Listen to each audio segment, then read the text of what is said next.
Welcome to the Cheating Secrets channel. We hope you enjoy today's story. John met my wife, Jane, through a mutual friend. They got along well and started spending time together regularly. John never really threatened me. He was always pleasant and polite. But when you're sleeping with someone else's wife, you tend to be cautious. They enjoyed sneaking around while I was at work or away. But as fun as it was, something was missing. They told me about it later. It was a December night when they decided to complete the missing piece of their puzzle.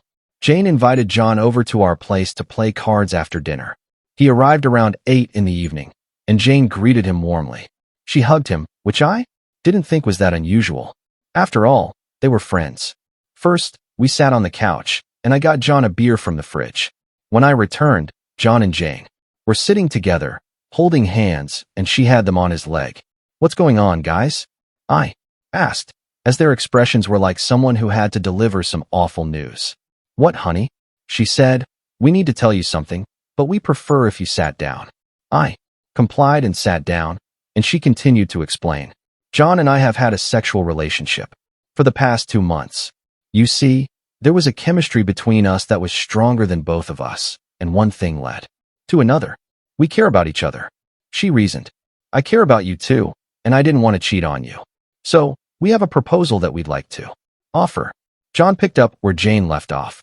"You see, we can't stop seeing each other. There's too much there to ignore, but we wanted to make sure you were involved in our little arrangement. We'll continue having sex regularly, but you'll be there with us, watching, maybe lending a hand here or there," he said with a smile. Jane continued, "Actually, it'll be a lot of fun for you. I checked your browsing history, and I know you like cuckold porn." She rolled her eyes as I blushed. "I saw the searches on your browser, constantly looking up cuckold relationships on Pornhub, so I know deep down it's really what you want. Honestly, it'll be better for our marriage this way." John started again.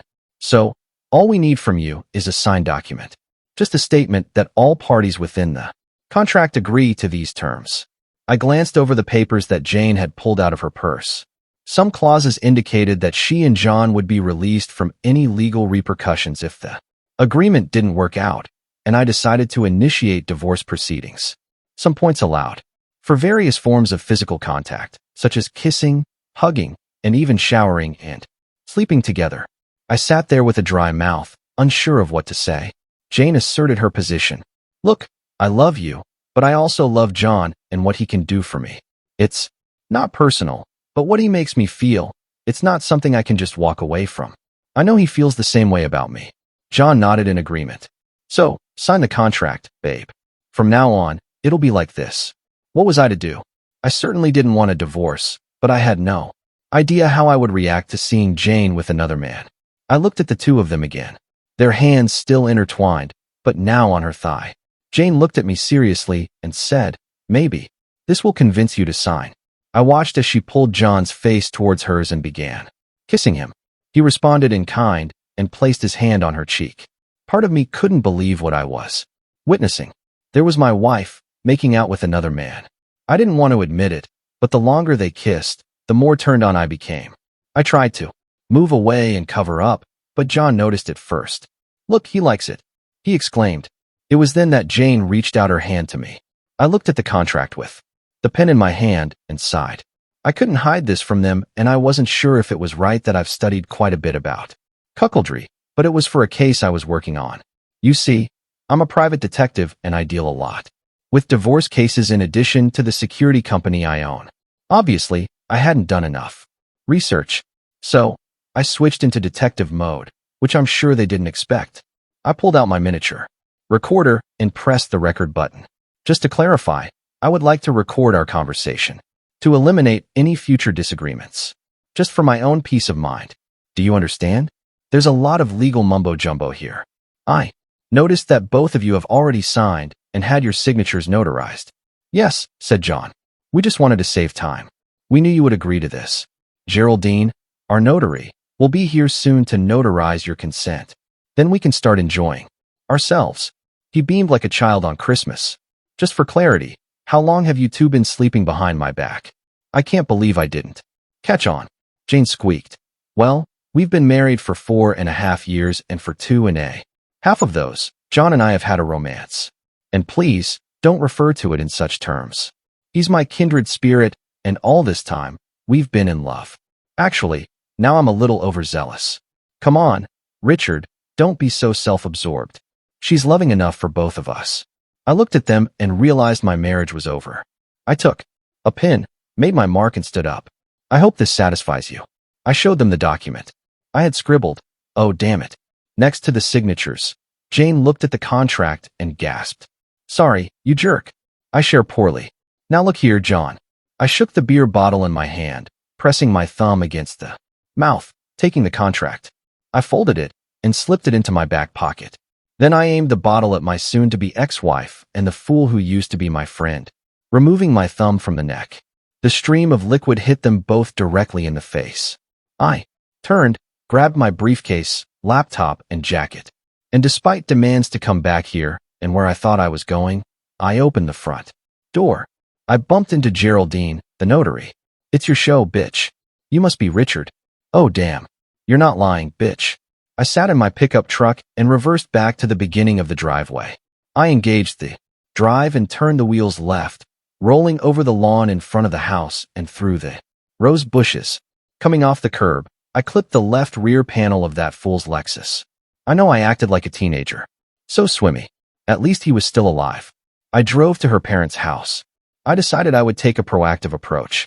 And although I loved my relatives very much, I wasn't going to be the bad GUIMY mobile phone was buzzing with messages and texts. Finally, my mailbox was full. And after some time, the calls and texts stopped. I pulled up to her parents' house and got out. I rang the doorbell and soon heard, all right, I'm coming. The porch light came on, and there I was face to face with her father. Judge Thomas Smith seemed to be in a less than pleasant mood. Richard, what are you doing here at this hour? And where's Jane? I don't know where she is. Damn it. For sure not on this damn planet. My in-laws always treated me with love and respect, even though they had a son in addition to my soon-to-be ex-wife. I handed the contract to the judge and placed my mini recorder on the kitchen table. What in the hell is this? Read this, I said. He started reading and his eyes widened. Is this true? He asked. I turned on the recorder and it all began from the point where I asked if I could record the conversation to avoid misunderstandings.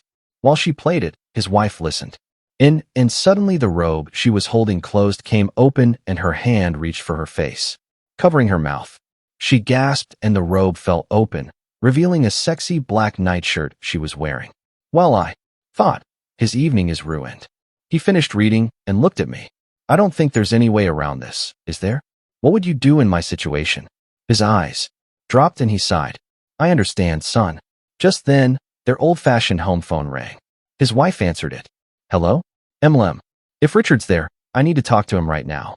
Her father grabbed the telephone receiver. What's going on, silly? Do you both have some kind of problem? The scream and surprise came from the other end of the line. Dad, what are you talking about? This doesn't concern either you or Mom. This is only about me and my husband. You need to get the contract that explains this. Otherwise, you've turned this into a family problem. I heard cries and knew they know. Her father said into the phone, Goodbye, Jane, and hung up. Dad turned to me and said, Go and get some rest, then do what you have to do. Just don't do anything stupid, understood? Yes, sir. I apologize for everything. It's not your fault, son. Sometimes a snake just slithers into the garden. I left, got into my truck, drove to the Hampton Inn Hotel, and checked in for a week. I started demolishing the minibar, then collapsed in the bathroom, vomiting all over the floor. I dragged myself fully dressed into the shower and rinsed off with the hose. Stripping off my clothes and collapsing onto the bed, I slipped into a realm of dreams. The next morning, I woke up and got myself together again. I realized I didn't have clean clothes, so I called another good friend of mine, Gerald O'Toole, the one who isn't sleeping with my wife, and asked him to buy something fresh and bring it to the hotel, room 819. He was a bit concerned about what was happening, so I told him I'd explain everything when he arrived. Oh, and grab a few Egg McMuffins and plenty of coffee. Hurry up, buddy. Then I contacted my office and instructed 2 of my best guys to start surveillance on the whore and the asshole. I called the bank and froze all my accounts, personal and business. I canceled all our joint credit cards after paying them off. Next, I called and deactivated her cell phone, which was part of my business plan with the company, and then called to have all the utilities shut off at our house. I called my friend who was a lawyer, and she recommended a divorce attorney. My brother is really good if you want maximum carnage. Tell him I sent you. Apparently, it's a sure bet and could be a landmark decision. I called her brother, and around that time, Gerald showed up. I got dressed, and we bought breakfast items. I briefed him on yesterday's events and at the same time told my future lawyer what happened and what I wanted. He told me to come to his office with all necessary documents around 3 p.m. We'll strategize there. Gerald couldn't believe his ears. I can't believe she could do that, not just for deception, but to propose a written contract. And notarized, no less. Tell me about it. I need to do a few more things. I'll get in touch with you later and fill you in. No problem, buddy. I never fully trusted John, and I guess now I know why. If you need anything at all, Astrid and I are always here. Astrid was his wife of 10 years and always treated me like a little brother. He left, and I looked at myself in the mirror. I looked like crap, definitely an improvement compared to yesterday. But I went out and headed to the bank. I was immediately taken to the office of the senior vice president. I'm not a billionaire, but between my personal accounts and business accounts, it was a significant sum of money. He lunged at me. I don't understand your actions. Of course, it's your money, and you can do as you please, but is there anything we can do to change your mind? Guess where John worked? He was a senior financial consultant at the bank. So, I placed the contract on the vice president's desk and then turned on the recorder. His eyes clouded over as he read the contract, but when he realized what he was reading and hearing, his face went from pink to transparent. Surely, this must be some sort of joke. If it is, I'm not laughing. I can't continue doing business with an institution where a jerk who's sleeping with my wife behind my back works. My voice rose to a low roar, and I'm sure the surrounding staff heard every word. I took the contract from his trembling hand and grabbed the dictaphone. Curious how many other clients have been treated the same way. Please inform John Samuels that legal documents will soon be served to him. Have a good day, sir. I turned and walked away. As I passed by his office, I heard him bark, "Bring Samuels here immediately." I chuckled that I stopped at the stationery supply point and printed 3 copies of the contract. I thought it best not to show the original to anyone until it was in the hands of my lawyer. Then, I went to my insurance agent. Guess whose future ex-wife worked there? I was escorted to the office of the owner, Ms. Daphne Loria. I thought I heard a muffled Richard as I walked through their office. "This is great," I smiled. Ms. Loria stood up as I entered and shook my outstretched hand. "Richard, good to see you. What can we do for you?" She seemed nervous and clearly out of her element. "I suppose you know why I'm here, Daphne. I'm canceling all my insurance with your company, effective immediately, and I would appreciate a reimbursement check right now. I can't do business with anyone who would hire a lying, cheating whore." "Just a moment, Richard. Your personal feelings can't influence how my company conducts business. I haven't seen or heard anything." I tossed a copy of the contract onto her desk and stared at her. "Do you need to listen to the tape recording?" She skimmed through the 3 pages and briefly reviewed the notary stamp and signature. A tremor shook the upper part of her body. "Just a moment, please." She pressed the intercom button. "Jane, could you please come to my office right now?" A few seconds later, his clearly shaken future ex-wife entered the office. "Yes, Ms. Loria." "Jane, you're fired. Clear your desk and leave immediately." Jane staggered, then fainted. Several people approached and bustled around her. Ms. Loria stood up and asked if my decision still stood. I stood up and shook her hand. "It's been a pleasure dealing with a highly ethical professional. I think I can leave my business where it is." I turned and left, stepping over my ex-wife lying on the floor, and went to the lawyer's office. My lawyer's name was Nathaniel Sampson. He was a bit older than me, but looked younger. He was sharp. He invited me into his office. He asked if I wanted anything to drink, then asked his secretary to bring us some water. "Now, Richard, I've talked to my sister, and she seems to think I'll like this. So what do you have?" I prepared the original contract and then turned on my tape recorder. The recording ended, and he listened to it, but it seemed that he was more interested in the contract. When it was all done, he pressed the intercom button. His legal assistant secretary entered. "Bethany, take this tape recording and make 2 copies. Then put the original in the safe. Buy Mr. Daniels a new cassette and return the dictaphone."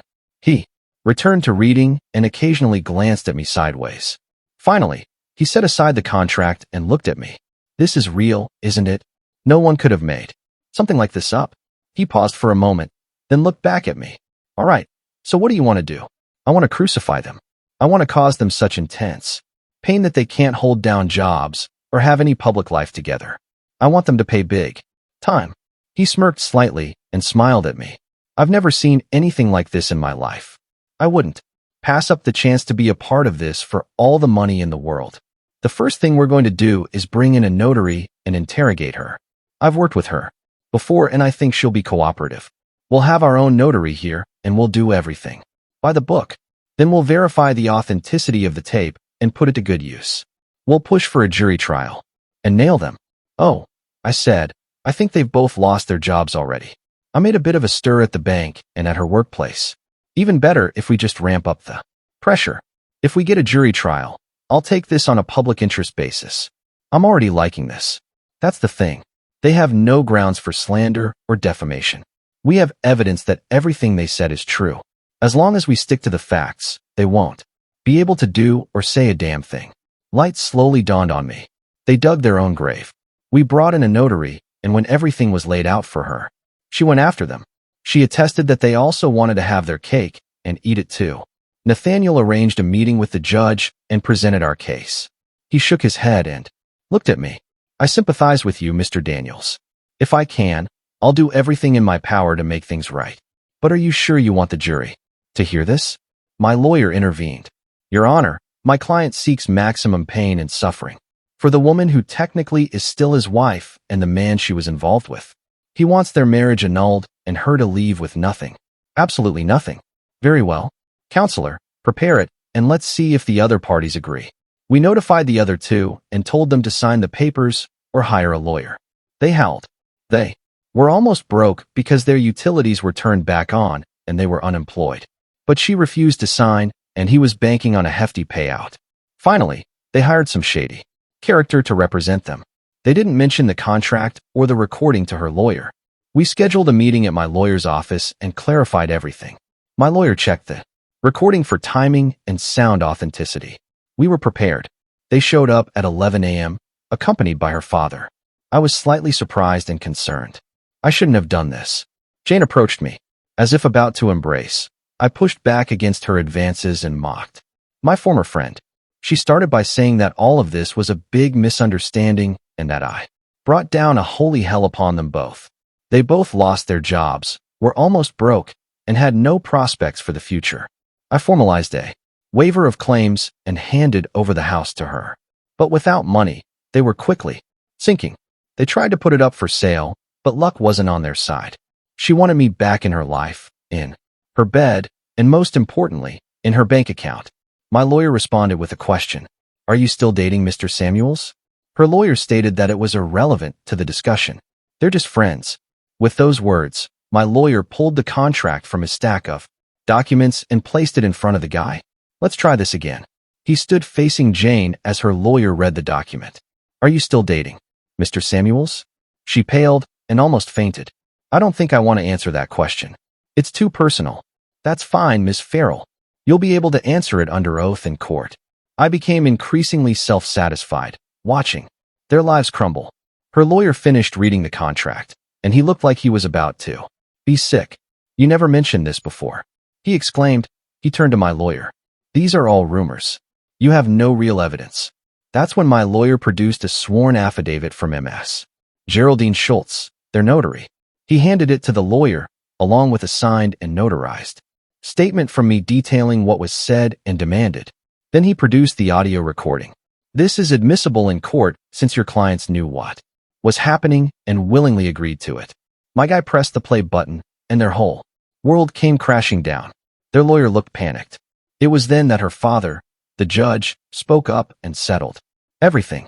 He slammed his hand on the table and glared fiercely at her lawyer. "That's enough, Jane. Mr. Hootie, you're fired. Jane, sign the blank and get your head out of your ass." Samuels, I want you out by tomorrow evening. Note that you're named as a respondent in the divorce suit. You'd better find legal representation before Richard rules against you. And Jane, I understand you won't get anything out of this. I think if you go to court, you'll get even less.